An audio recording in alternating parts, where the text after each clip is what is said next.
Welcome, friends and neighbors. This is Roland Frost, Kona astrologer. This is program 924, and we're going to get into the last half of August 2014. And I guess the main thing that I would point out for your coming week is that Mars here is moving up towards Saturn. Yes, and that's a big deal. I mean, you've all seen the fighting, and you've all probably even felt a little like fighting. But as Mars comes up to Saturn, Saturn has a way of closing things down. The question will be, will he stop the fires and the fighting? As Mars comes up and hits Saturn, Saturn makes things colder and drier. But of course Saturn is a bad guy. Here's the small malefic. Here's the great malefic, according to the ancients. So it could be that Mars will fire up Saturn, and the bad Saturn guys will become even more bloodthirsty. I mean, that's the whole question. Now, Mars hits that Saturn towards the end of your next week. Will it stop the fires and the fighting, or will there be more blood? The other interesting thing is, coming up right away for you, the first part of your next week, Venus conjuncts Jupiter, kind of just the opposite. The lesser benefic conjuncts the greater benefic. Benefic is good, malefic is bad. So we got the two malefic planets coming together, in about 10 days for you. And then in a couple of days, we got the two benefic planets, Venus and Jupiter, coming together. And so it could be one of those real great contrasts in your coming week. All right, here's the chart I drew for you. And it looks like it's mellowing out a little bit because there's less squares and stuff. But the main thing is we've got a bunch of planets down here, and they're squaring Mars and Saturn. And Mars is starting off at 11 Scorpio to 17. And here's Venus and Jupiter, and oh boy, they're not in harmony. No, in fact, Venus and Jupiter are squaring Saturn and Mars. And of course, they start off really well, and the lawyers will sweet talk everybody the first part of your coming week.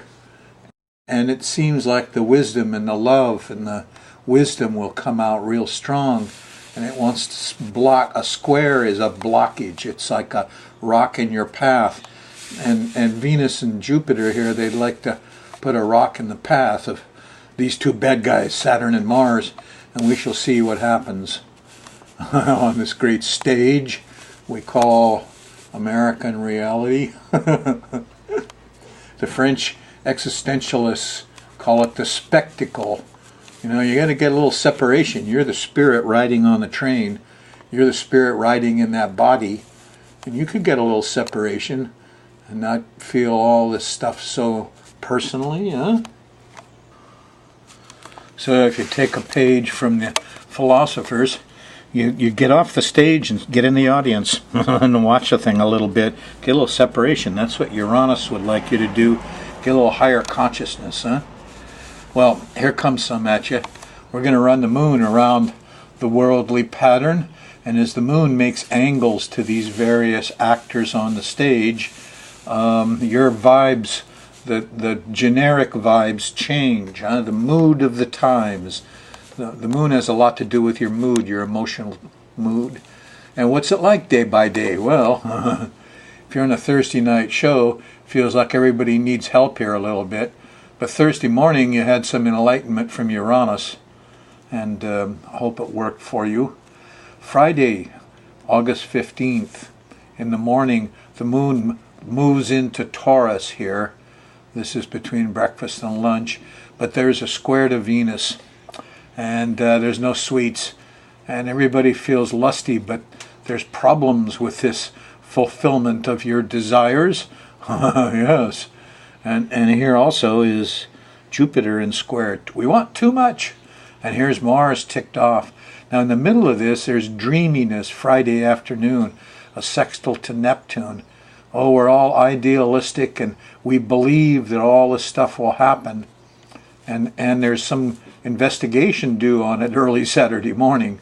But truth is, here's squares to Venus and Jupiter, and they're not doing so hot. And the lawyers and the sweets and the divas and the love and the wisdom don't feel so hot. Then there's confusion Friday, and then there's anger as you hit the square to Mars around afternoon and dinner time. So investigate Saturday morning, but it continues the bad feeling because here's the opposition to Saturn happening on Saturday in the middle of the day. So the 16th isn't quite as nice as it could be either. And in fact, you're not getting much done because here's a square to the sun late Saturday night, moon in Taurus. So Friday and Saturday, a lot of obstacles to overcome. Sunday, about the middle of the day, the moon moves into Gemini here on the 17th, and we become more energized and more busy. Unfortunately, here's Mercury saying, no, I don't want to talk, I don't want to move, I don't want to communicate. And here's problems with the kids again. Geez, we're watching Israelis bomb schools and kids, and then we're watching the U.S. turn away and maltreat all these kids from Central America that are certainly the most needy refugees this country's seen. What happened to the Statue of Liberty? Well, kids have been getting beat up, that's all. Mercury's not doing so hot, and he's confused and he's lost here. And what happened to the compassion? Well, the feeling of lostness, Neptune, is right here at the same time. The love comes in, and some compassion should be here, but everybody's too hung up in their own pleasure lives, Sunday afternoon and Sunday night. So it's not exactly a good time for church and belief, and the music's too loud and the words are lying to you. So try to relax, get a little Venus and Jupiter, wisdom, a little rest.